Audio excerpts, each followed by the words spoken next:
ये कहानी रामपुर के एक जंगल की है, जहाँ बहुत ही प्यारी रानो चिड़िया रहा करती थी।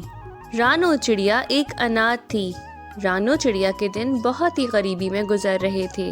उसे 2 वक्त का खाना भी बहुत मुश्किल से मिलता था।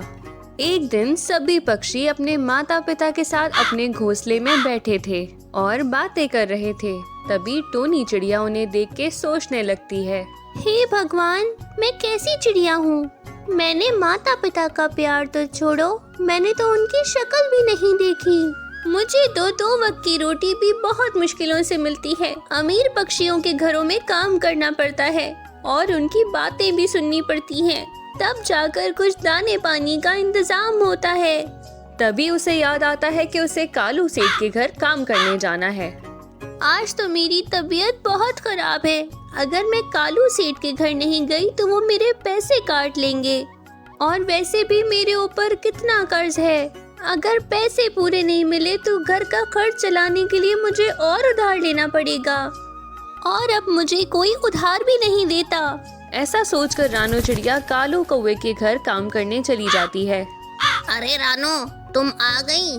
तुम्हें कितनी बार कहा है कि जल्दी काम पर आया करो। अब तो ये तुम्हारा रोज रोज का नाटक हो गया है। अब तुम्हें कल से काम पे आने की कोई जरूरत नहीं। अब जाओ यहाँ से। नहीं नहीं सेठ जी, अगली बार से ऐसा नहीं होगा।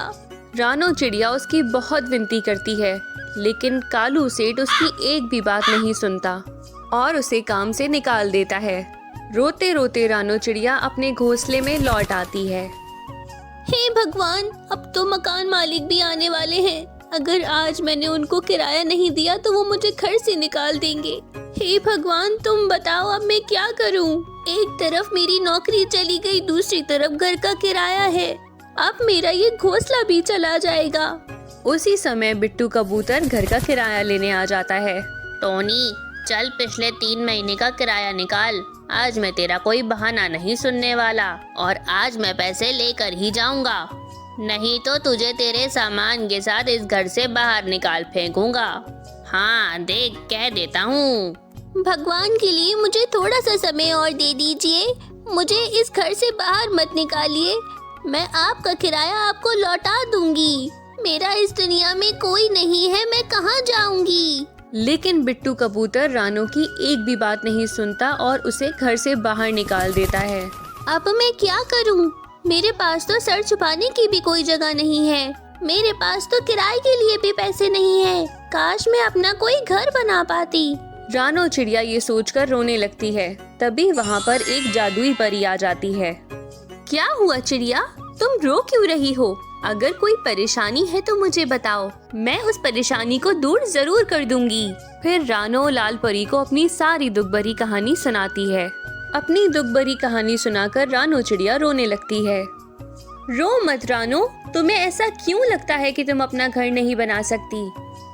चलो, अपना घर बनाने में मैं तुम्हारी मदद करूंगी। चलो, अब घर बनाने के लिए कुछ सामान लेना है। फिर वो जादुई लाल परी रानो चिड़िया को नदी किनारे ले जाती है और एक सुनहरी मिट्टी के ढेर के पास ले जाती है और रानो चिड़िया से कहती है, रानो चिड़िया, इस मिट्टी में से थोड़ी सुनहरी मिट्टी तुम निकाल लो।